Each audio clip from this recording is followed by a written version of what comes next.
asalaamaaleykum mbokk yi maa ngi leen di nuyu di jiital ci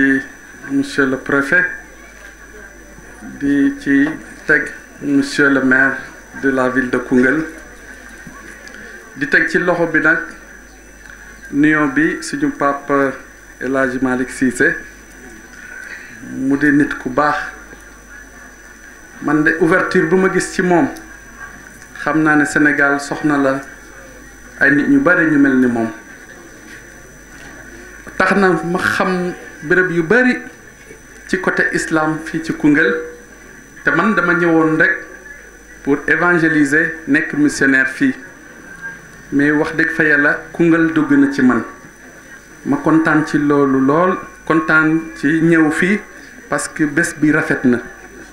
parce que nit du ne ku ne fu ñuy terale yàlla di sante yonanteem rek mbégte bu rëy lay indi ñaan ñu fi def yal na mu may Sénégal jàmm yal na mu mayee jàmm ci suñu njaboot yi indi jàmm ci xol yi église catholique yépp ñoo leen di ndokkale ci bés bi di leen di ziyaare bés bi kontaan nañu bu baax a baax yal na ñuy yàlla may jàmm